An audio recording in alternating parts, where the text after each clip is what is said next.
ওরা ভারতের বাংলাদেশের আমাদের এই যে চট্টগ্রাম নাকি নিয়ে নেবে। আরে দাদা আপনি কি যৌতুক নেবেন? যৌতুক দেব কি করে? মেয়ে তো পালিয়ে গেছে। পালানো মেয়ের আবার যৌতুক কিসে? ও বিয়েই তো আমরা মানি না, কারণ যার সাথে গেছে তার তো ফুল হাতা, আর আমাদের ফুল হাতার সাথে হাফ হাতা যায়। আর দাদা আমি এটা বানালাম সূরা বাকারা 221 নম্বর আয়াত, ওয়ালা তুনকিহুল মুশরিকিনা হাত্তা ইউমিনু, যতক্ষণ মুসলমান না হবে মুশরিক ততক্ষণ তার সাথে মুমিনা নারীর বিয়ে দেওয়া জায়েজ নেই। যদি এটা মুমিনা আর থাকে না, কারণ জীবনে যত মিথ্যা কথা বলিস তা হাজি মানুষ, তারপরও তো মুসলমান, কথা বলে না কেন? সুতরাং এই মেয়ে যদি বিয়ে করতে চান, এতদিন খালি স্বামী স্ত্রী সম্পর্ক বলে বলে কাটিয়েছে, এখন যদি বিয়ে করতে চান আপনাকে মুসলমানি দেওয়া হবে। আর দাদার এখন যে বয়স, হাজাম দিয়ে মুসলমানি দিতে গিয়ে হাজাম দেখা যাচ্ছে গোড়া থেকে কেটে বাদ দিয়ে দিল। আমি আর নিচে নামলাম না। হ্যাঁ দেবে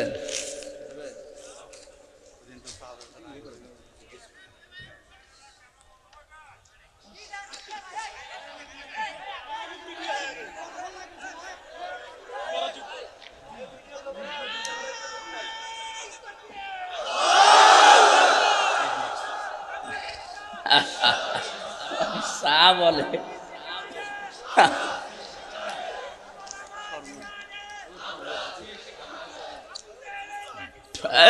মুরব্বী বসেন বসেন, ওগুলো আর নেই, বসেন। ওটা দিয়ে দিন, হালকা দিন। এতক্ষণ যারা আলোচনা রাখলেন আমার চুয়াডাঙ্গা থেকে আগত ইসলামিক চিন্তাবিদ, মুফাসসিরে কোরআন, হাফেজ মাওলানা এরশাদ আলী নোমানী, বিশেষ বক্তা মাওলানা আব্দুল হাদি, মাওলানা কারি ফিরোজ আহমেদ, অনেকগুলো নামের মানুষের নাম আছে। আলেমদের হায়াতে তাজ্জেবা সিহাতে কুল্লিয়া কামনা করছে। আমাদের যেহেতু সময় কম, আমরা 1 ঘন্টা পরে এখানে নামাজ পড়ব। 4টায় নামাজ হয় না, 4:15 পড়বে, ঠিক আছে না? ঠিক আছে, আলহামদুলিল্লাহ। সামনে বসা মুসলমান ভাইরা, পর্দার আড়ালের সম্মানিতা মা এবং বোনেরা, প্রশাসনের ভাইরা, প্রাণ প্রিয় গাইবান্ধাবাসী, মাহবুদের দরবারে শুকরিয়া জানাচ্ছি। তিনি কোরআনে কারীম শোনার জন্য দিনের বেলায় হাজারো কাজ ছিল আমাদের, সব বাদ দিয়ে ছুটে এসেছি, আলহামদুলিল্লাহ। তারাকতু ফীকুম আমরাইন লান তাদিল্লু মা তামাসসাকতুম বিহিমা কিতাবাল্লাহ ওয়া সুন্নাতু রাসূলিহি। নবীজি জানিয়েছেন আমি 2টা জিনিস রাখলাম, একটা আল্লাহর কিতাব আর একটা আমার সুন্নাহ। এখান থেকে একটা বিষয় প্রতীয়মান হয়,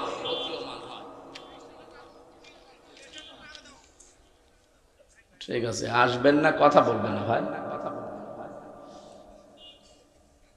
কিতাবের ব্যাপারে তো কোনো সমস্যা নেই আমাদের, যদিও এই দেশে দরবেশের একটা সমস্যা ছিল। কোরআনেও ভুল আছে, তবে মেজর দরবেশের ঈমান আর আছে। দ্বিতীয় নম্বরে হাদিস, এটা কোরআনের ব্যাখ্যা। যারা বলেন আমরা আহলে হাদিস, এই শব্দটা সমস্যা, কারণ আপনি হাদিস মেনে দুনিয়াতে চলতে পারবেন না। নবীজি তাহলে হাদিস শব্দটা দিত, সুন্নাতু রাসূলিহি, আকাশ পাতাল পার্থক্য, 2টা শব্দ। আপনি আহলে হাদিস বললে যদি এমন এমন হাদিস আছে যেগুলো মানতে গেলে শুধু হাদিস মেনে আপনি পুরা ইসলাম কমপ্লিট করতে পারেন না। যেমন এখন চা খালা, এটা আগুন দিয়ে না, যদিও আগুনের তেজ রওশনের স্বাদের মতো, কিন্তু আগুন তো। এখন আগুন দিয়ে পোড়ানো কোনো জিনিস খেলে ওযু ভেঙে যায়, এটা হাদিস।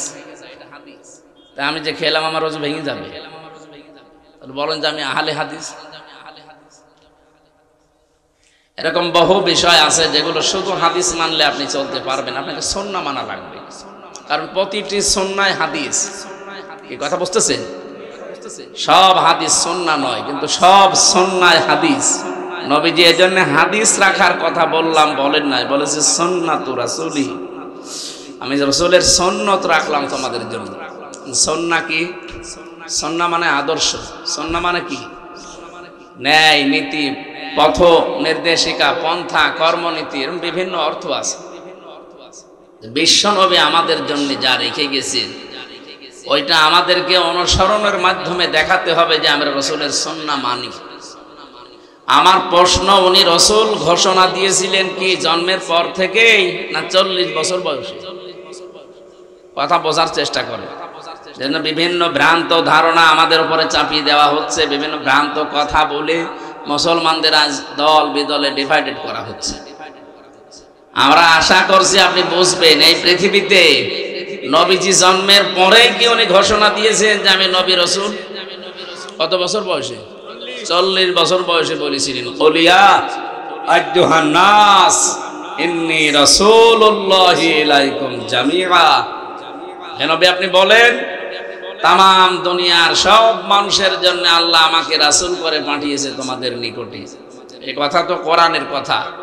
জন্মের পরেই তো উনি কোরআন পাননি, পেয়েছেন কত বছর বয়সে?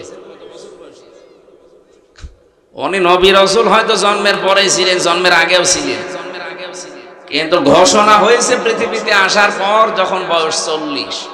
এই জন্য নবুয়তের যে জিন্দেগি, রেসালাতের যে জিন্দেগি ওনার 40 থেকে 63, এই 23 বছরের 1 সেকেন্ডও আপনি বাদ দিতে পারবেন না। কথা বুঝতেছেন? হ্যাঁ, 1 থেকে 40 বছর যদি আপনি না মানেন আপনি জান্নাতে যাবেন না এমন নেই, কিন্তু 40 থেকে 63 আপনাকে মাস্ট বি মানাই লাগছে। কারণ আমরা তো আল্লাহর ভালোবাসা পাওয়ার দাবি করি, আল্লাহকে ভালোবাসি এবং ভালোবাসা আমি পাবো এই দাবি করছি। আল্লাহ রাব্বুল আলামিন বলেন, কুল ইন কুনতুম তুহিব্বুনাল্লাহা ফাত্তাবিউনি ইউহিব্বুকুমুল্লাহ। নবী আপনি বলুন, যারা একথা বলো যে আল্লাহ তোমাকে ভালোবাসে, তাদের দাবি পূরণ করতে হলে প্রথম শর্ত তারা যেন আপনার আনুগত্য করে, আপনাকে অনুসরণ করে চলে, আপনাকে দেখে দেখে চলে। আপনাকে শুধু ভালোবাসা দিয়ে শেষ করে দেবে কথা কিন্তু আয়াতের ভেতরে আল্লাহ দেননি। তাহলে হাব্বন দিতেন, আল্লাহ তাবউন দিয়েছেন। হাব্বন মানে মহব্বত করা, ভালোবাসা, আর তাবউন মানে দেখে দেখে চলা। এখন আপনি রাসূলকে দেখে চলবেন কতটুকু?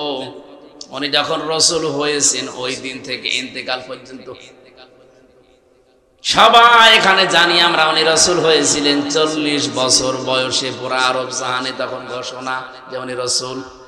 1 থেকে 40 উনি নিজেও ঘোষণা দিয়েছেন যে আমি নবী রাসূল। বলেন না কেন? তাহলে রাসূলুল্লাহকে অনুসরণ করা লাগবে। তিনি আমাদের একমাত্র আদর্শ, উসওয়াতুন হাসানা। এই শব্দ বলার আগে আল্লাহ কোরআনে কিন্তু মুহাম্মদ বিন আব্দুল্লাহ দেননি, দিয়েছেন ফি রাসূলিল্লাহ। রাসূলের জীবনে তোমাদের জন্য মহত্তম আদর্শ আছে। এই আয়াত থেকে প্রমাণ হয় 40 থেকে 63 একদিনও আপনি বাদ দিতে পারবেন না। আপনি আল্লাহকে ভালোবাসেন এর দাবি শুধু মুখে করেই শেষ না, এটা প্রমাণ দেওয়া লাগবে তার এই 63 বছরের 23 বছর জীবন অনুসরণ অনুকরণ দেখে দেখে চলার মাধ্যমে। কেউ যদি সত্যি রাসূলুল্লাহকে অনুসরণ আরম্ভ করে, আল্লাহ বলেন 2টা জিনিস আমি তাকে দিয়ে দেই। ইউহিব্বুকুমুল্লাহ, আমি নিজেই তাকে ভালোবাসা আরম্ভ করি। তাকে আমি ভালোবেসেছি এ কথা এখানে নেই। ইউহিব্বু এটা মুজারে, বর্তমান ভবিষ্যৎ, প্রেজেন্ট ফিউচার। ও গায় বান্দাবাসী, কোন মানুষ যদি আল্লাহ পাক তাকে ভালোবাসে এই নিয়তে যদি আপনি যে আমি আল্লাহর ভালোবাসা চাই, আল্লাহ যেন আমাকে এখন থেকে এই মহব্বত ভালোবাসা শুরু করেন, তাহলে আপনাকে এখন থেকে রাসূলের অনুসরণ আরম্ভ করা লাগবে। এখন আপনি অনুসরণ করবেন কি আংশিক না পূর্ণাঙ্গ? বলেন। আপনি নিজের দিকে তাকিয়ে বলেন তো, আপনার অনুসরণ এখন রাসূলুল্লাহর জীবনের যে 23 বছর নবীজির জিন্দেগি, রিসালাতের জিন্দেগি, আপনি কি পুরাটা মানেন না আংশিক? হয়তো আপনার দাড়ি রাসূলের মতো আছে, আপনার টুপি রাসূলের মতো আছে, আপনি জিকির আজকার রাসূলের মতো করেন, কিন্তু ব্যবসা আপনি রাসূলের মতো করেন না। এই কথা বলেন না কেন?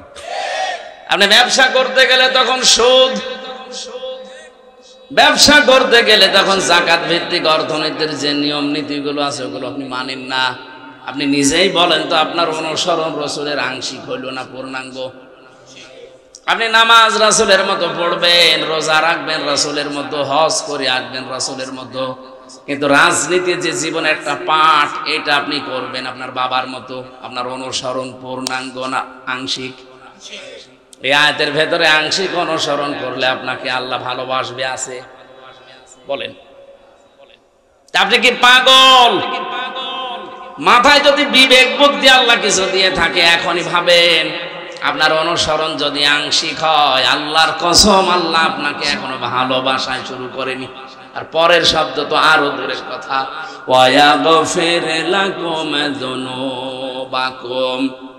ইয়াগফির মোজারে বর্তমান ভবিষ্যৎ, প্রেজেন্ট ফিউচার। জাম্পন আল্লাহ দেয়নি, যুনুব দিয়েছেন।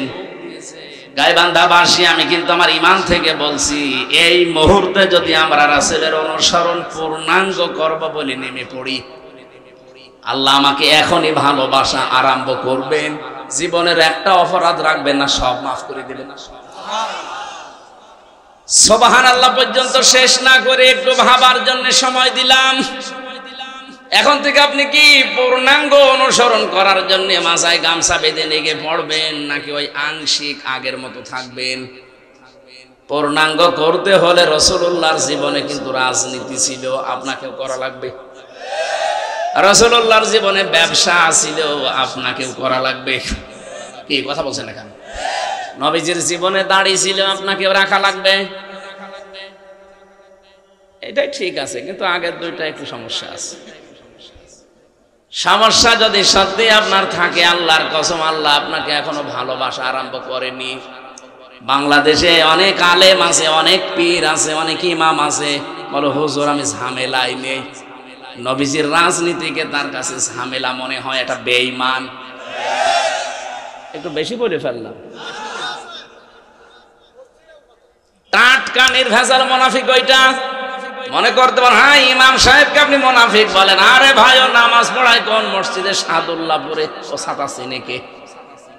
আর আব্দুল্লাহ বিন ওবাই নামাজ পড়তো কাবা শরীফে, মসজিদে নববীতে, যেখানে 1 রাকাত নামাজ পড়লে 50,000 রাকাত, 1 লক্ষ রাকাত নামাজের সওয়াব হয়। এত বড় জায়গায় নামাজ পড়ে যদিও মুনাফিকের সর্দার হয়, মুনাফিক না মুনাফিকের সর্দার। বাংলাদেশে কত আলেম এখনো পর্যন্ত মুনাফিক, আপনি নিজেই বলেন। মান রাআ মিনকুম মুনকারান ফালিয়ুগায়্যিরহু বিয়াদিহি ফাইল্লাম ইয়াস্তাতি'উ ফাবিলিসানিহি ফাইল্লাম ইয়াস্তাতি'উ ফাবিকলবিহি ওয়া যালিকা আযআফুল ঈমান। বুখারী শরীফের হাদিস।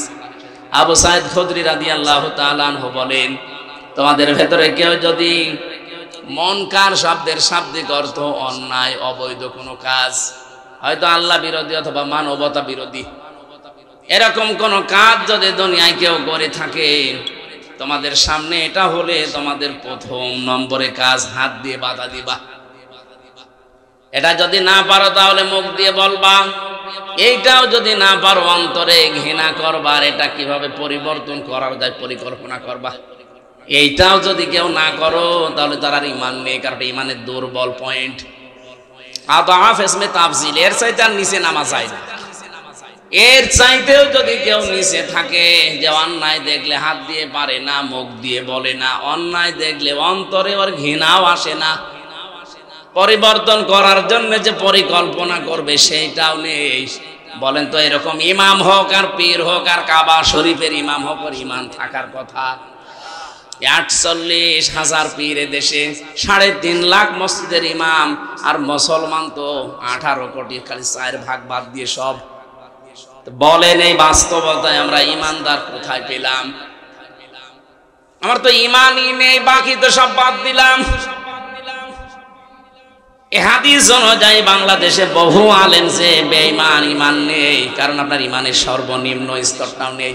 আজকে যেখানে ছিলাম, উনি ডিসি অফিসে কাজ করতেন এতদিন, একটা আফসোস করল লোকটা। আমার বলছো হুজুর কি বলবো দুঃখের কথা, এই 15.5 বছরে বিশেষ করে জামাত আর শিবিরের যে টার্গেট গুলো দিত, যেগুলো লিস্ট করে দেন, কোন আওয়ামী লীগের নেতা যদি এসে বলতো, হ্যাঁ বলেছে কিন্তু খুব কম, আমাদের কাছে মসজিদের ইমাম মাদ্রাসার হুজুর এসে বলতো যে অমুকের নাম লিখে নিন। একটা কথা হলো, আমার খুব দুঃখ লেগেছে, কি আশ্চর্য। যেই লোকটা একটা মানুষকে নিরপরাধ জানার পরও তাকে বিপদে ফেলার চেষ্টা চালায়, ও আর ইমানদার থাকে কি করে বলেন তো?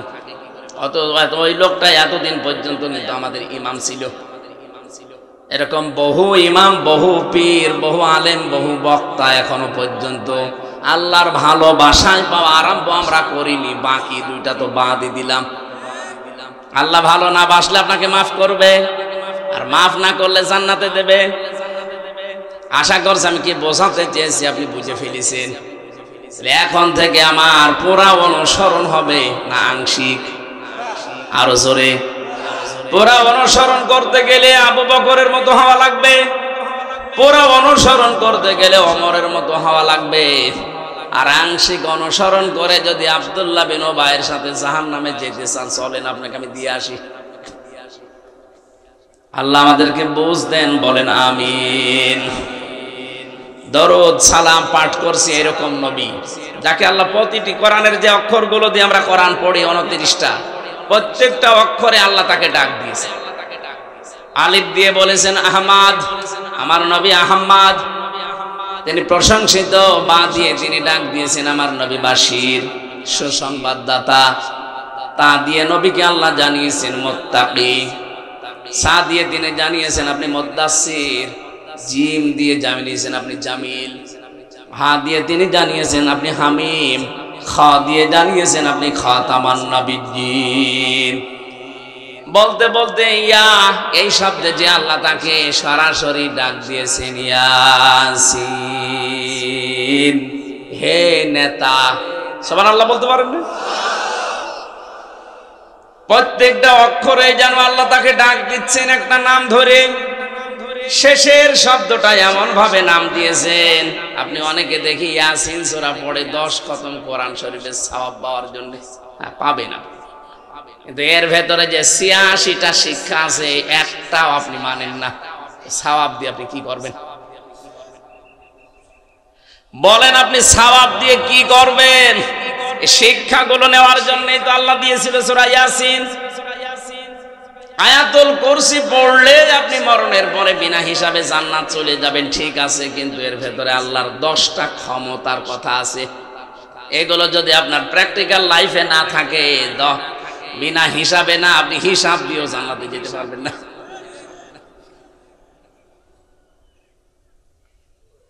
এই জন্য আয়াতুল কুরসির ভেতরে যে 10টা, সূরা ইয়াসিনের ভেতরে 86টার শেষেরটা এইটা, ইন্নামা আমরুহু ইযা রাদা শাইআন আইয়াকুলা লাহু কুন ফায়াকুন ফাসুবহানাল্লাযী বিয়াদিহি মালাকুতু কুল্লি শাইইন ওয়া ইলাইহি ইরজাউন। না তুরজাউন। রব্বুল আলামিন বলেন, আমি যেটা ইচ্ছা করি ওইটা করি।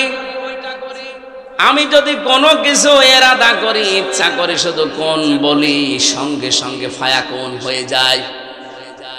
অথচ এইটা মুসলমানদের ভেতরে এখন অনেকে বিশ্বাস করে না।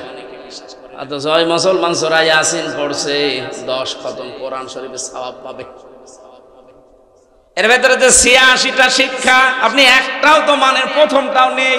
কারণ ইয়াসিন মানে হে নেতা। বলেন আপনার নেতাকে আর আল্লাহ কাকে ডাক দিচ্ছেন? এটা সূরা হুদের 98 নাম্বার আয়াতে পাবেন। বাড়িতে যে তাফসীর মিলাবেন। বাংলায় বলছি নাকি আরবি আগে বলে নেব? আরবি না বললে তো অনেকের বিশ্বাস হবে না, হুজুর মনে হয় বানিয়ে বলছে। আপনি এই সূরা হুদ এর আয়াত নাম্বার হচ্ছে 98।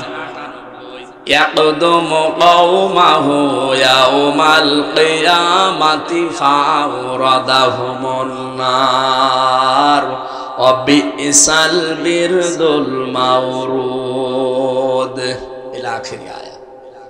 রব্বুল আলামিন আয়াতের বাংলাটা বলছে, তাফসীর করব যেহেতু অন্য আয়াতের বাংলা হচ্ছে কোন দলের নেতা যদি জাহান্নামী হয় ওই দলের যত কর্মী আছে তারাও জাহান্নামে যাবে। এটা আমার একেবারে খাস রাজনীতি নাকি? হ্যাঁ, আমি মনে হয় এই আয়াতের অর্থ বানালাম না? যত কোরআন শরীফের তাফসীর আছে সবের সামারাইজ এইটাই, কোন দলের নেতা যদি জাহান্নামী হয় ওর যত কর্মী আছে সব তার সাথে যাবে। যদি আল্লাহ ফেরাউন সম্পর্কে দিয়েছেন, আমার মনে হয় ফেরাউন মারা গেলেও লেডি ফেরাউন পৃথিবীতে এখনো আছে। ফেরাউন জাহান্নামে যদি যায় তার লেডি ফেরাউনও জাহান্নামে যাবে, তাহলে তার অনুসরণ যারা দুনিয়ায় করবে তারাও যাবে। শুধু ফেরাউন যাবে, হামান যাবে না? কথা বলেন না কেন? আজ বহু হামানও আমরা দেখতে পাচ্ছি, বহু কারুনও আমরা দেখতে পাচ্ছি। সুতরাং কোন দল যারা করেন ভেবে চিন্তে করবেন। আল্লাহ কিন্তু ডাক দিয়েছেন ইয়াসিন বলে, হে নেতা, আল্লাহর ঘোষণা নেতা বাদ দিয়ে আপনি কাকে অনুসরণ করেন? আপনার বিবেককে প্রশ্ন করেন। প্রশ্ন আসতে পারে রসুল এখন নেতে করবো কি? আরে ভাই, রসুল কিয়ামত পর্যন্ত থাকবেন না, এটা তো ফাইনাল। কিন্তু তার নায়েব আছে না, তার স্থলাভিষিক্ত আছে না, তার উত্তরাধিকারী আছে না? তার উত্তরাধিকারী কারা? আল উলামা ওয়ারাসাতুল আম্বিয়া। মাওলানা নজরুল ইসলাম তার উত্তরাধিকারী। আপনি যারে মেনে চলেন তার নামের আগে আলেম লেখা আছে, এটার নামের আগে আছে।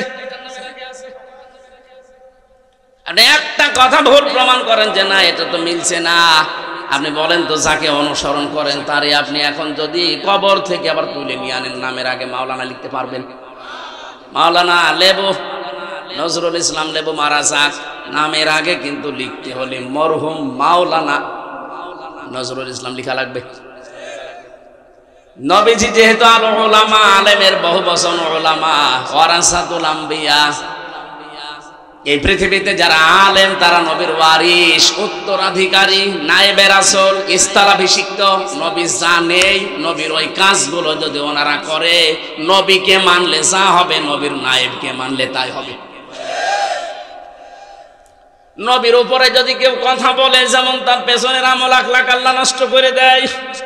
লা তারফাউ আসওয়াতাকুম ফাওকা সাউতিন নাবিয়্যি ওয়ালা তাজহারু লাহু বিল কওলি কাজহারি বা'দিকুম লিবা'দিন আন তাহবাতা আমালুকুম ওয়া আনতুম লা তাশউরুন।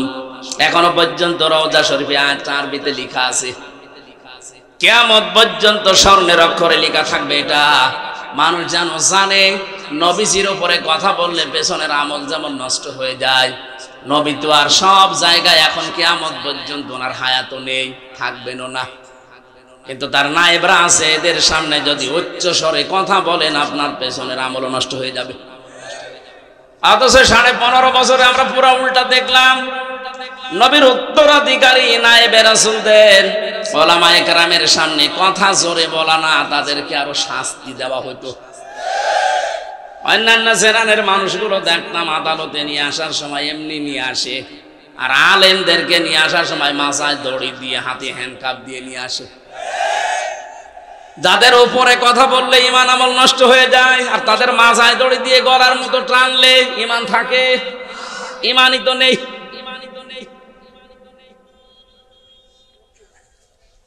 গাইবান্ধাবাসী, অবশ্যই আপনার বিবেক এখন কাজ করবে, আমি জানি। আপনার বিবেকটা একটু কাজে লাগান। বাস্তবতা এইটা, নবী নেই, নবী আসবেও না, কিন্তু ইয়াসিন বলে আল্লাহ নিজে ডাক দিয়েছেন। সুতরাং বিশ্ব নবীর আদর্শ যারা মেনে চলতে চায় তাদেরকে আপনাকে অনুসরণ করা লাগবে। এরা আল্লাহর ঘোষণা দেওয়া নেতা। খালি আল্লাহর ঘোষণা দেওয়া ইয়াসিন, আল্লাহ পাক যাকে দিয়েছিলেন উনি তো নেই, ওনার নায়েব আছে। আমি এখান থেকে কুষ্টিয়া একজনকে পাঠালাম, আমি যেতে পারলাম না। উনি যদি আমার কাজটা করে আসেন, উনি আমার নায়েব। কথা বলছেন না কেন? এখন ওকে আমি পাঠালাম টাকা আনতে, ও যদি বলে কে পাঠিয়েছে, হামজা পাঠিয়েছে, নাম শুনে টাকা না দিয়ে যদি পিটাই, ওই পিটানো আমার পিঠের উপরেই পড়ছে। সুতরাং আপনি এখন এত বড় স্পষ্ট দলিল দেওয়ার পরেও যদি কেউ নায়েবে রাসূলকে না মানেন, আমি আশা করছি, আমি বিশ্বাস করছি অবশ্যই আপনি রাসূলের সাথে বিয়াদবি করছেন।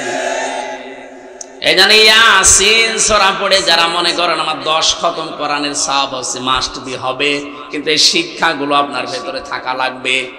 যেই দল করেন ওই দলের নেতা যদি জাহান্নামী হয়, কর্মী সব তার সাথে জাহান্নামে যাওয়া লাগবে। বিসাল বিরদুল মাওরুদ, কত নিকৃষ্ট জায়গা তাদের জন্য এটা। এরপরও অনেকের বিবেক খোলে না। তাহলে আমি রাসূলের পরিচয় দিয়েছিলাম। সূরা ইয়াসিনের সর্বশেষ 2টা আয়াত আমি তেলাওয়াত করে ফেলেছি। আল্লাহ যেটা চাই শুধু ইচ্ছা করবেন, কোন ফায়াকুন সঙ্গে সঙ্গে হয়ে যাবে। আল্লাহ পাক আমার মনে হচ্ছে বাংলাদেশের দিকে তাকিয়ে উনি ইচ্ছা করছে দেশে আল্লাহর কোরআন কায়েম হোক। হ্যাঁ, আমি আন্দাজে বলছি না, কোরআনের পাখি শহীদ আল্লামা দেলাওয়ার হোসাইন সাইদি রহমতুল্লাহ আলাইহি যতগুলো স্বপ্ন দেখেছিলেন আমার সবগুলো দেখতে পাচ্ছি সামনে প্রতিফলিত হচ্ছে। উনি বলেছিলেন এই দেশে জালেমরা ইঁদুরের গর্ত পাবে না, আমার মনে হচ্ছে ঠিক 100 ভাগ মিলে গেছে। বলেছিলেন শুধু গোড়া নাড়া দেওয়া হবে, দিল্লি গিয়ে পড়বে, একেবারে তাই পড়িছে। কেন অন্য কোনো জায়গা ছিল না? ওনার স্বপ্ন আল্লাহ খাপের খাপ মমতাজের বাপ দেখিয়েছে। উনি বলেছিল এই দেশে জালেমদের নাকের ডগার উপরে কালেমার পতাকা উড়বে। আমার মনে হচ্ছে সেই পরিবেশ আল্লাহ কায়েম করে দিচ্ছে। এই কথা শোনেন আগে, এটার প্রমাণ এই গাইবান্ধা থেকে পরশুদিন দেখতে পাবেন ইনশাআল্লাহ। আমির জামাত ডাক্তার শফিকুর রহমান আপনাদের এখানে আসার ঘোষণা দিয়েছে মনে হয় না?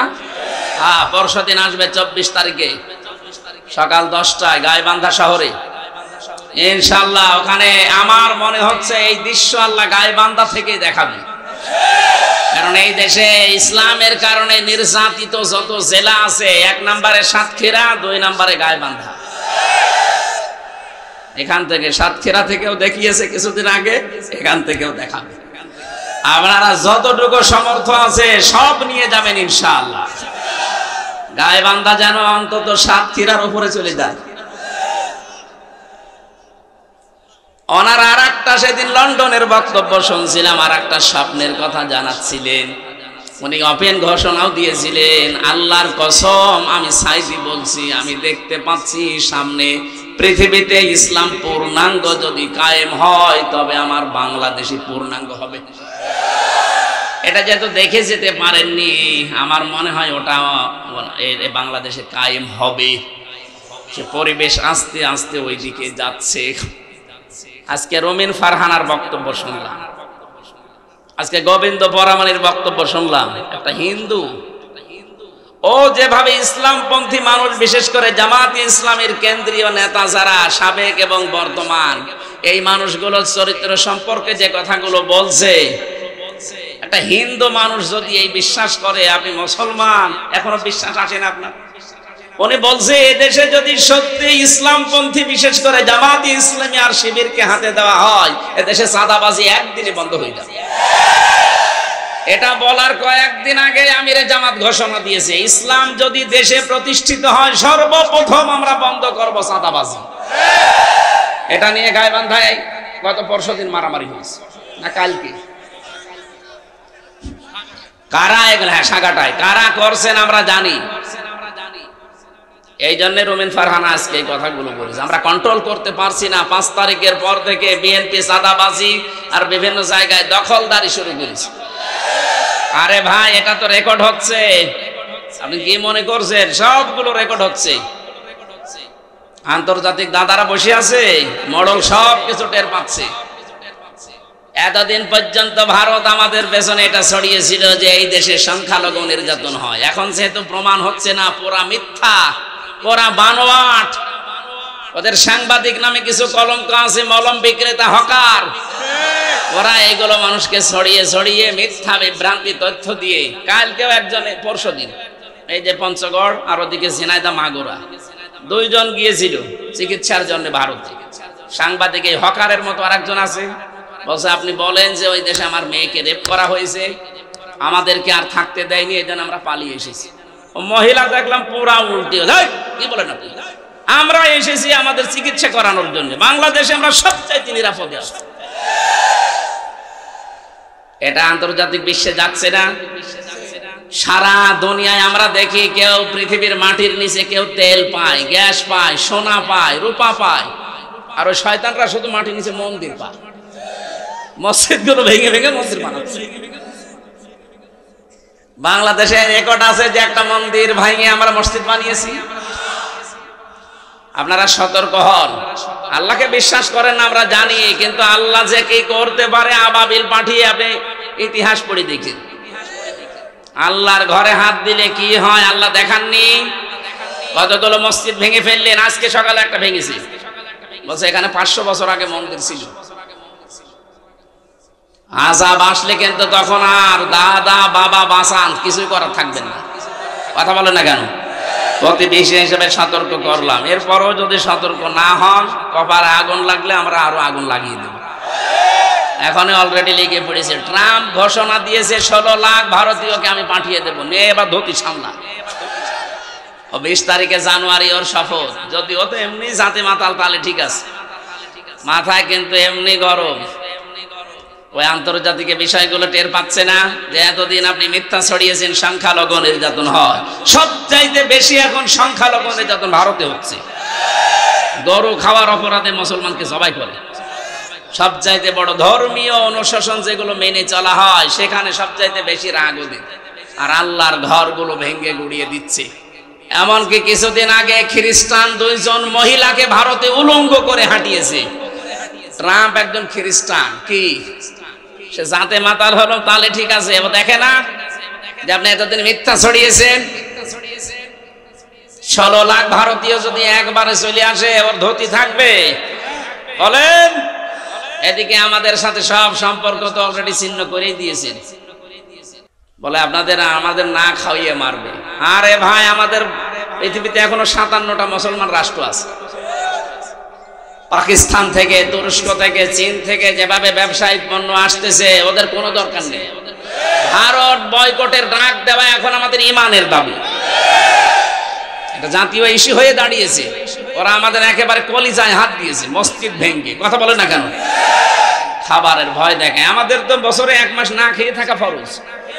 কিসের খাবারের ভয় দেখান? দরকার হয় আমরা সারা 12 মাসে রোজা রাখবো। ওদের আলু, ওদের পেঁয়াজ সব পচে যাচ্ছে।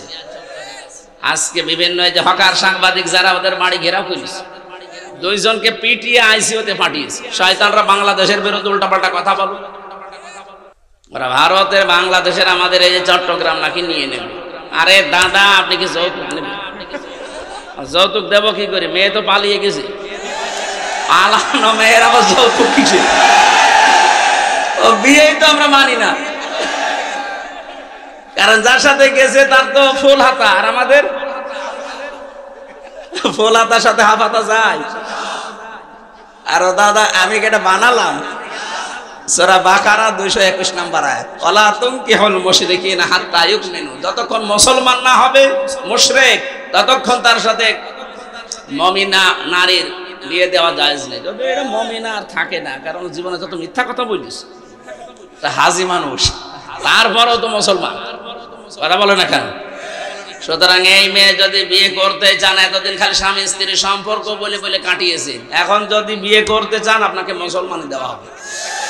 আর দাদার এখন যে বয়স, হাজাম দিয়ে মুসলমানি দিতে গিয়ে হাজাম দেখা যাচ্ছে গোড়া থেকে কেটে বাদ দিয়ে দিল। আমি আর নিচে নামলাম না।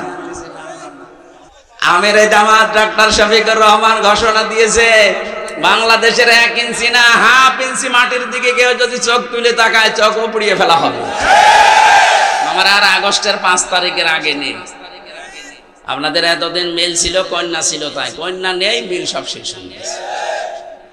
সুতরাং 1 ইঞ্চি না হাফ ইঞ্চির দিকেও তাকাবেন না। এদেশের 18 কোটি মানুষ যদি সত্যিই জীবন দেওয়া লাগে, 36 কোটি দাদা নিয়ে জীবন দেবে। কথা বলেন না? একজন 2 জনকে নিতে পারবেন না? পারবেন না 2 জন করে নিতে? সবচাইতে বেশি ভয় ওদের মরণের। আমি ভারতের বহু প্রদেশ ঘুরেছি, এত ভয়। যদি একটু খালি মরণের লাইনে কথা বলতে পারেন না, আপনাকে ভাই না, দাদা না, বাপ বলবে। আর কোরআনেও আল্লাহ দিয়েছেন, ওয়ালা তাজিদান্নাহুম আহরাসান নাসি আলা হায়াতি ওয়া মিনাল্লাযিনা আশরাকু। আল্লাহ বলেন পৃথিবীতে মুশরিক যারা, এরা সবচাইতে বেশি ভালোবাসে জীবনকে আর ভয় পায় মরণকে।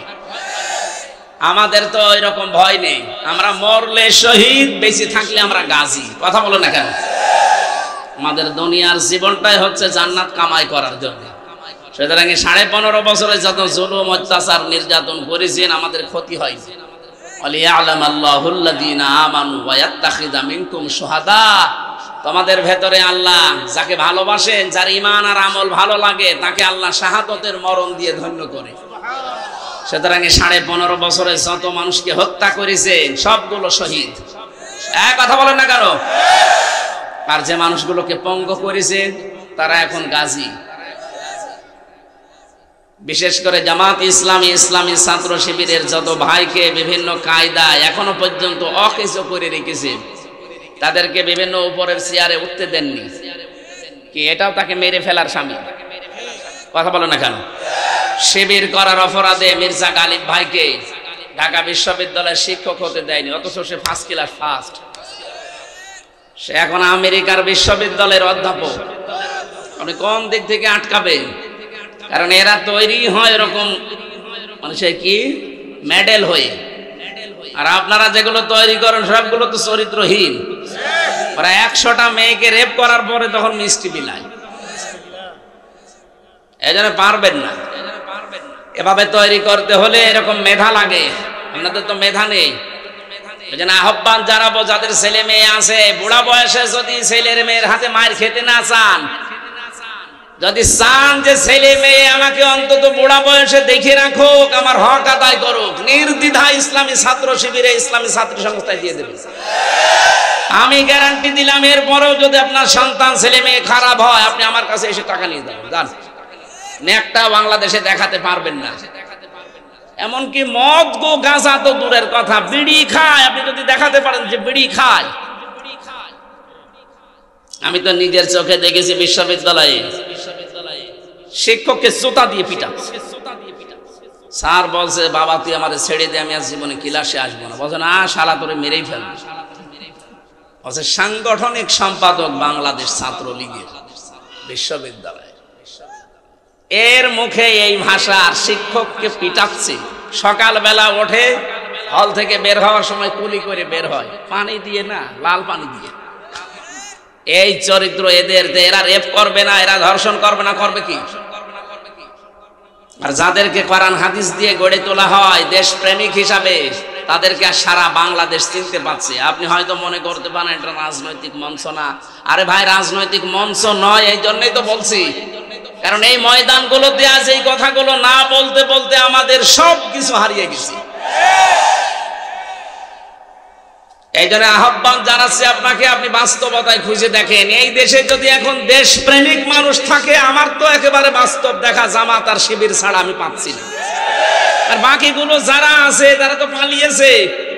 আর যাদেরকে মানুষ ভরসা করবে, তারা এখন টেন্ডারবাজি, চাঁদাবাজি নিয়ে ব্যস্ত আছে। না, আপনার নিজের কপালে নিজে আগুন লাগাচ্ছে। এ কাজ বন্ধ করেন। বিভিন্ন বাজার দখল করা, ঘাট দখল করা, চাঁদাবাজি করা কোথায় পেয়েছেন? একটা টাকা যদি কারো কাছ থেকে এভাবে নেন, আপনার কাছ থেকে আল্লাহ 2 টাকা খসাবে, এরপর আপনার মরণ হবে। আশা করছি আপনি থামবেন। এরপরও যদি কারো মনে না ধরে, ওর কপালে ও নিচে আগুন লাগাবেন। আজকের আলোচনার বিষয় নিয়েছিলাম আমরা আমানত। কি বলেন বলেন, শব্দটা কত গুরুত্বপূর্ণ জানেন? কিয়ামতের আগে নবীজি বলেন, কিয়ামতের আগে দৃশ্য হবে এরকম, মাইকিং করেও আমানতদার মানুষ খুঁজে পাওয়া যাবে না। দৃশ্য কিন্তু সেদিকে আস্তে আস্তে চলে যাচ্ছে। আবার আল্লাহ একটু লাগাম টেনে ধরেছেন। আমানতদার মানুষ এখন সামনে আমরা চাই। কারণ ন্যায় বিচার কায়েম না হলে আপনি আমানতের দায়িত্ব পালন করতে পারবেন না। এজন্য আয়াতের 2য় শব্দে আল্লাহ এটা দিয়েছেন, ওয়াইদা হাকামতুম বাইনান নাস, যখন বিচার করবেন মানুষের ভেতরে, আন তাহকুমু বিল আদলি, যেন আপনি ন্যায় বিচার কায়েম করতে পারেন। এখন আদল শব্দটা আয়াতের মাঝে আল্লাহ দিলেন। আদল কি? মা মান আলাদা লগাতানা শারহান, তাফসিরের ভেতরে ফি জিলালিল কোরআন আমি আদল পেয়েছি 3 প্রকার। 1 নম্বরে আদল হবে আল্লাহর সাথে, 2 নম্বরে আদল হবে রাসূলের সাথে, 3 নম্বরে আদল হবে এই পৃথিবীর সৃষ্টি জগতের সাথে। গাইবান্ধাবাসী, আপনি আল্লাহর সাথে আদল করবেন কি করে? রূহের জগতে একটা কমিটমেন্ট আপনি দিয়ে এসেছিলেন। উনি বলেছিলেন আলাস্তু বিরাব্বিকুম, আপনি বলেছিলেন ক্বালু বালা। এটা যেন বাংলাদেশে জন্ম নিয়ে এই পৃথিবীতে আপনি যেন ঠিক রাখতে পারেন, এইটাই হবে আপনার আল্লাহর সাথে আদল। কথা বুঝতেছেন? আমরা সবাই কিন্তু এই আদলে আছি। অনেকে আজ আল্লাহর সাথে ন্যায় বিচারে আদল করতে পারছি, অনেকে পারছি না। বৈষম্য বিরোধী ছাত্র আন্দোলনে যে 9 দফা ছিল, তার 3 দফা আমি কোরআনে কারীম থেকে আবিষ্কার করেছি। তাদের প্রথমটাই ছিল ওই ওয়ান জাস্টিস, কি বিচার বলেন না কেন? আল্লাহ পাক কোরআনে কারীমে ওই শব্দটাই দিয়েছেন, ইন্নাল্লাহা ইয়া'মুরু বিল আদলি, অবশ্যই আমি আল্লাহ তোমাদের আদেশ করছি তোমরা ন্যায় বিচার কায়েম করো। তাহলে ওরাও তো এই স্লোগান দিয়ে এই দেশটা স্বাধীন করলো যে আমরা ন্যায় বিচার কায়েম করতে চাই। ন্যায় বিচার যদি আল্লাহর সাথে আমরা করতে চাই, এই দেশে এখন দলমত আর দেখা যাবে না। রব বলে যারা স্বীকার করে এসেছি, এটা আমাদের এই জীবনে এখন দেখাতে হবে। 2 নম্বরে রাসূলের সাথে আদল কি? বিশ্ব নবীর সাথে আদল হবে। উনি যে জীবন ব্যবস্থা রেখে গেছে, ওইটা এখন আমাদেরকে এই দেশে কায়েম করে দেখানো লাগবে। রাসূলকে নিজে পাহারা দিতে গিয়ে, এই এদিকে তাকান, রাসূলুল্লাহকে পাহারা দিতে গিয়ে হযরতে তালহা যদি নিজের পিঠে 80টা তীর নিতে পারে, এই ঝাঁঝা বিক্ষুব্ধ পৃথিবীতে, বিশেষ করে বাংলাদেশে আল্লাহর নবীর আদর্শকে সামনে নেওয়ার জন্য যদি তীরও খাওয়া লাগে, আমরা রাজি আছি তালহার মতো। ঠিক আছে? 3 নম্বরে আদল সৃষ্টি জগতের সাথে।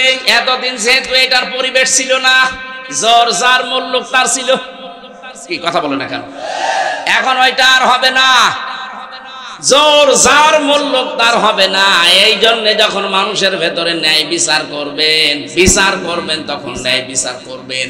ইন্নাল্লাহা নি'ম্মা ইয়া'iযুকুম বিহি, অবশ্যই আল্লাহ তোমাদেরকে কত সুন্দর ওয়াজ শোনাচ্ছে। আল্লাহর এই সুন্দর ওয়াজ শুনে শুধু শেষ করে দেবেন না, দেখাবেন কিছু? দেখাতে হলে যে প্রথম শব্দে যেটা আল্লাহ জানিয়েছেন, এইটার সামনে দেখাবেন, ইন্নাল্লাহা ইয়া'মুরুকুম, অবশ্যই আমি আল্লাহ তোমাদেরকে আদেশ করছি, আন তুআদ্দুল আমানাতি ইলা আহলিহা, যখন তোমরা তোমাদের আমানতকে দেবে তখন তার প্রাপকের কাছে পৌঁছিয়ে দেবে। এখানে আমানাত বহু বচন আছে। এই শব্দটা তাফসিরে মারিফুল কোরআনে আল্লামা মুফতি শফি রহমাতুল্লাহ আলাইহি আমানাত শব্দের ব্যাখ্যা করতে গিয়ে বাংলায় দিয়েছেন তিনি রায়, ভোট। সুবহানাল্লাহ বলতে পারেন না? যারা ভোট শুনলে নাক সিটকান, তাফসিরে মারিফুল কোরআন সিডি ফেলেন। ওটা তো আপনার বাবাই লিখেছে, সিডি ফেলেন। উনি ওখানে একেবারে স্পষ্ট লিখেছে রায়, ভোট, সমর্থন করা। সুতরাং আমরা আমাদের আহাল যারা, আসল প্রাপক যারা, তাদের কাছে এই রায়টা, এই ভোটটা, এই কমিটমেন্টটা আমরা পৌঁছিয়ে দেব ইনশাআল্লাহ। আমরা দেব এই জন্যে, কারণ এই মানুষগুলো যখন বুকে কোরআন নিয়ে একবারে 350 এমপি সংসদে যাবে, কোরআনের পক্ষে প্রতিদিন আইন পাশ করা কোনো ব্যাপারই না। কথা বলেন ঠিক কিনা? আর সংবিধান হয়ে যাবে তখন কোরআনে কারীম। সূরা ফুরকান নামে একটা সূরা আল্লাহ দিয়েছেন, নাম তার সংবিধান। নাম কি? 77টা আয়াত আছে, সেখানে 73টা ধারা আছে। আমার এই দেশে 350 এমপি, 50টা বাদই দিলাম, 300 এমপিতে যখন বুকে কোরআন নিয়ে ঢুকবে, তাদের ভেতরে সূরা ফুরকান থাকবে না। কথা বলেন না কেন? 73টা ধারা দিয়ে যখন সংসদ চলবে, আপনি দেখবেন বাংলাদেশটা একটা মিনি জান্নাত হয়ে গেছে। এখানে আমানতটা কিন্তু দেওয়া লাগবে তার আসল প্রাপকের কাছে। প্রশ্ন আসতে পারে, আমার 10 জন দাঁড়িয়েছে, করব কি? আরে ভাই, এই জন্যই তো এই আয়াত আল্লাহ দিয়েছেন। 10 জন দাঁড়িয়েছে, কোনো অসুবিধা নেই। বাজারে মাছ কিনতে গেলে যদি আপনি বেছে বেছে মাছ কিনতে পারেন, ভোট দিতে গেলেও আপনি অবশ্যই বেছে বেছে দেওয়া লাগবে। কারণ আপনি এটা দুনিয়ার কাজ করছেন, এটা একটা ইবাদত, আমানত। বহু বছর প্রতিটি আমানতকে আপনার তার প্রাপকের কাছে পৌঁছিয়ে দেওয়া এটা আপনার দায়িত্ব। যদি এই দায়িত্বটা আজ আমরা 15 বছর পালন করতে পারি নাই, কারণ আমরা ভোট দিতেই পারি নাই। এখন যত সুযোগ আসতেছে, সময় আসতেছে, পরিবেশ তৈরি করে নিয়ে এই ইবাদতটা করা লাগবে। আর ইবাদত আমরা এই জন্যই করতে চাই, ইবাদতটা যদি কায়েম হয়ে যায় তাহলে এই দেশে ন্যায় বিচার মানুষের ভেতরে কায়েম করা সহজ হবে। কথা বলেন না কেন? ন্যায় বিচার যতদিন এই দেশে কায়েম করতে না পারবেন, ততদিন ইসলাম পূর্ণাঙ্গ মানতে পারবেন না। কি এটা বাস্তব না? ন্যায় বিচার কায়েম নেই, এই জন্য আমরা পূর্ণাঙ্গ ইসলাম মানতে পারছি না। সম্মানিত মা বোন যারা এসেছেন, আপনাদের জন্য কয়েকটা কথা কয়েক মিনিটে বলি। শুধু নামাজ পড়েন যারা, রোজা করেন যারা, অনেকে মনে করে যে মেয়েদের জন্য এগুলো না, এগুলো পুরুষ মানুষ করে, করুক। কে বলেছে আপনাকে? সূরা তাওবার 70-71 নাম্বার আয়াতে দলিল আছে, নারী হোক পুরুষ হোক প্রত্যেকের জন্য এই কাজ। ভালো কাজে আদেশ করা, অন্যায় কাজে বাধা দেওয়া। এটাকে শুধু পুরুষ করে জান্নাতে যাবে, মেয়েদের জন্য জান্নাত দরকার নেই। কথা বলেন না কেন? এই জন্য যে কর্মসূচিগুলো, ইসলামী আন্দোলন যেটা বিশেষ করে একামতে দিনের যারা পালন করে, নারী হোক আর পুরুষ হোক, তার স্ব জায়গা থেকে পালন করা ফরজ। আমরা ওদেরকে উল্টা পাল্টা বুঝিয়ে লাইন থেকে দূরে সরাতে চাই। মা বোন যারা এসেছেন, নামাজ পড়ার মতো কিন্তু ফরজ। ইসলাম কায়েম করার জন্য আপনিও চেষ্টা চালাবেন আপনার জায়গা থেকে।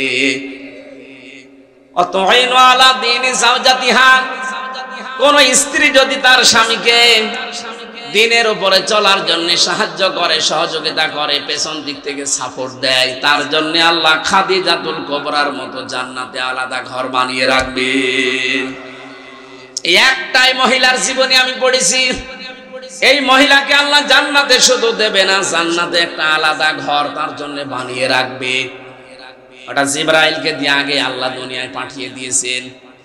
ও গায়বান্ধাবাসী, বলেন তো খাদিজাতুল কুবরা জীবনে নামাজ পড়েছেন? না, পড়েননি। রোজা রেখেছেন? না, রাখেন। হজ করেছেন? না, করেন। যাকাত দিয়েছেন? দেন। কারণ ওনার ইন্তেকালের পরে এই বিধানগুলো সব নাযিল হয়। একটা মাত্র কারণে আল্লাহ তাকে জান্নাতে ঘর উপহার দেবেন, ওনার স্বামীকে উনি দিনের কাজে চলার জন্য উৎসাহ দিতেন, খরচ করতেন, পেছন দিয়ে সাপোর্ট দিতেন। আপনাকে আমি আহ্বান জানাচ্ছি, সামনে এই সময় আসছে, ইসলামের উপরে চলার জন্য, এই দেশ কায়েম করার জন্য আপনার ভূমিকা আমরা চাই। কথা বলেন না কেন? আল্লাহ মেয়েদেরকে খাদিজাতুল কুবরার যোগ্য উত্তরসূরি হওয়ার তৌফিক দেন, বলেন আমিন। আজানের জবাব দিয়ে দেন, একজন দিলে হবে, দেন না, আজানটা হয়ে যাক, যে মনে মনে জিকির করেন সুবহানাল্লাহ। দেন একটু জোরে দেন, একটু জোরে দেন। ভেতরে ঘেমে যাচ্ছে, আসলে আমার ঘাড় ফেটে যাচ্ছে আজকে। প্রেশারের সমস্যা হয়ে গেল নাকি আল্লাহ? হ্যাঁ, এটা আর কি বাড়ছে, পাতলা, ভেতরে তো একেবারে ঘেমে গেছে। মনে হয় প্রেশারে কোনো সমস্যা আছে, ঘাড় ফেটে যাচ্ছে।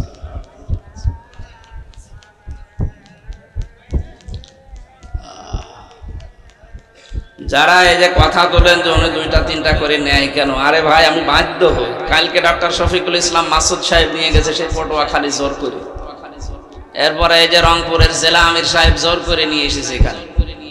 আমার কোথায় পটুয়াখালী, কোথায় রংপুর, জার্নিও হয়ে যাচ্ছে, একদিকে শরীরও পারছে না, আর এমন এমন মানুষ কথা বলে, তাদের কথা ফেলাও যায় না। এই জন্য বাধ্য হওয়া লাগে। কিন্তু মায়ের কিছু মানুষ দূরের থেকে উল্টা পাল্টা ধারণা করেন যেন অসুস্থ 2-3টা নেয় কেন। আমি তো বাড়ি এখন ঘুমিয়ে থাকতে চাই, আপনারা তো জোর করে নিয়ে আসেন। আজকে না আসলে সব তো নোমানি ভাইরে ধরে মারত, কিন্তু আমি এসেও তো পারছি না। আমি যে বলবো 1-1.5 ঘন্টা 2 ঘন্টা বলবো কি করে, শরীর তো সাপোর্ট করা লাগবে। জালেমরা আমার শেষ করে দিয়েছে, ভেতরে আমার আর কিছু নেই। মাল মশলা যা ছিল 2-1টা 5 পাত্র সব নষ্ট হয়ে গেছে। বিভিন্ন রোগ হয়ে, বিশেষ করে ডায়াবেটিসটা আমার কন্ট্রোলে আসতেছে না। এত চেষ্টা চালাচ্ছি, কত পাওয়ারওয়ালা বড়ি খাচ্ছি, কিছু হচ্ছে না। ডাক্তার বলছে খালি ঘুমা। তো ঘুমাবো কখন? 4টা 5টা করে নিলে ঘুম পাড়া যায়? আর এত জার্নি করে আমিও আর পারছি না। যেহেতু মাইক এটা শুনছেন আছেন অনেকের দায়িত্বশীল মা ভাইরা বা বোনেরা, সারা দেশ থেকে মাওলানা মতিউর রহমান নিজামী সাহেবের স্ত্রী জোর করে নিয়ে যাচ্ছে। এখন কার কথা ফেলবো বলেন তো? তাদের যে স্যাক্রিফাইস, তাদের স্বামী হারা সন্তানগুলো সব এলোমেলো, তাদের কথা না শুনলেও পারছি না, আবার শুনতে গেলে আমার এদিকে শরীরও থাকছে। এদিকে নুরুল ইসলাম বুলবুল ভাই সেদিন চাঁপাইনবাবগঞ্জে জোর করে নিয়ে গেল, সেলিম ভাই সিলেটে নিয়ে গেল জোর, আমির জামাত সেদিন মৌলভী বাজারে নিয়ে যাচ্ছে জোর। কি করি এনাদের কথাও ফেলা যায় না, আমিও মরে যাব কিনা আল্লাহ জানে। দোয়া চাচ্ছে আল্লাহ যেন আবার আগামীর মতো ওই যে আগের মতো স্বাভাবিক করে দেয়। শরীর সুস্থ হচ্ছে না। রাতের বেলা আবার এখনো 2টা, মাগরিবের পরে একটা, এশার পরে একটা।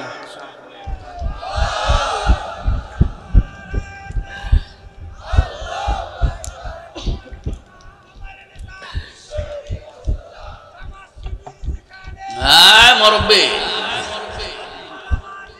হ্যাঁ ঠিক আছে। আলে মোহাম্মদ এখানে এটা বলে, হ্যাঁ আলহামদুলিল্লাহ ভাই। আমার মনে হয় যতটুকু বলেছি আল্লাহ আমাদেরকে যেন আমল করার তৌফিক দেন। মেয়েরা যারা এসেছেন, বিশেষ করে মেয়েদের জন্য পারিবারিক জীবন নিয়ে বই লিখেছি আমি। পারিবারিক জীবন নিয়ে দাম্পত্য যে কলহ, এর কারণে যে কি কি সমস্যা হচ্ছে। গাড়িটা কি চলে গেছে? গাড়ি আশপাশে থাকলে গাড়ি থেকে নিয়ে যাবেন, স্বামীকে দিয়ে ছেলেকে দিয়ে নিয়ে যান গাড়ি থেকে। আপনাদের জন্য একটা আছে, মেয়েদের জন্য একটা আছে, একটা পুরুষের একটা মেয়েদের, এগুলো নিয়ে যান, কাজে লাগান। পড়েন, পড়লে আমার জেলখানায় হালকা পাতলা লিখা একটু সার্থক হবে। আশপাশে কোনো মাহফিল থাকলে সেখানে আবার কথা বলবো। আজকের আলোচনাটা আমরা আমল করার তৌফিক চাচ্ছি, আল্লাহুম্মা আমিন।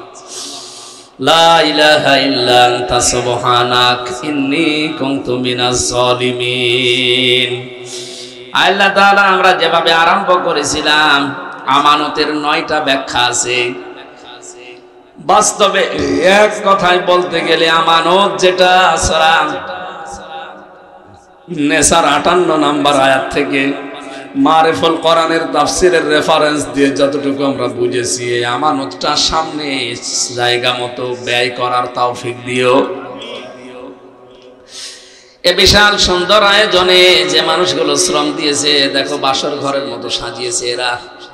কোরআনে কারিমের জন্য যারা টাকা খরচ করে, কোরআনের প্রচারে, কোরআনের প্রসারে, কোরআনের কায়েমে, তাদের টাকার হিসাব নাকি তুমি কিয়ামতে নেবে না। আজকের এই ময়দানে যত টাকা আছে যেইভাবে দিয়েছে, একটা টাকারও আল্লাহ হিসাব নিও না। রব্বুল আলামিন এই যুবকদেরকে যে মা পেটে নিয়েছিল, মায়ের পেট খাদিজার মতো বানিয়ে দাও। সম্মানিত মা বোনদেরকে তুমি খাদিজার উত্তরসূরি হিসাবে কবুল করে নাও।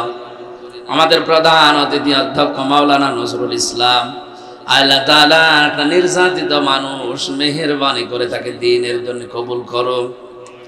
সম্মানিত সভাপতি, বিশেষ অতিথি যারা এসেছে, মনের ভেতরে যার যে কামনা বাসনা আছে, আমাদের চাহিদাগুলো পূরণ করে দাও। বাংলার প্রশাসনের উপরে এখনো পর্যন্ত অনেক মানুষের উল্টাপাল্টা ধারণা আছে। আল্লাহ তাআলা এই সহজ সরল এখন যারা আছে এদেরকে তুমি মাফ করে দাও। নিজেদের বাড়ি ঘর ছেড়ে যারা বাংলার বিভিন্ন প্রান্তে দায়িত্বে থাকে, এই প্রশাসনের দায়িত্বটা ইবাদত হিসাবে মেনে নাও। আমার কণ্ঠটা আবার আগের মতো ফিরিয়ে দাও। আমার শরীরটা তুমি মেহেরবানি করে স্বাভাবিক করে দাও। রব্বির হামহুমা কামা রব্বায়ানি সাগীরা। আলহামদুলিল্লাহি রাব্বিল আলামিন। লা ইলাহা ইল্লাল্লাহু মুহাম্মাদুর রাসূলুল্লাহ।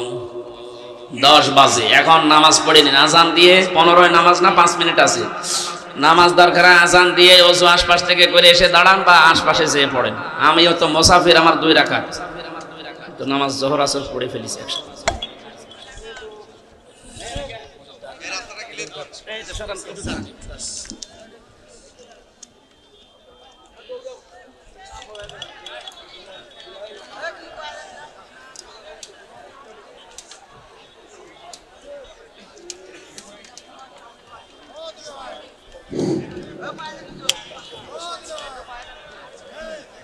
আলহামদুলিল্লাহ, এখানে আমরা যারা আসরের নামাজ পড়বো ইনশাআল্লাহ ওযু করে নেই আশপাশ থেকে, অল্প কিছুক্ষণের মধ্যে এখানে আসরের জামাত অনুষ্ঠিত হবে ইনশাআল্লাহ।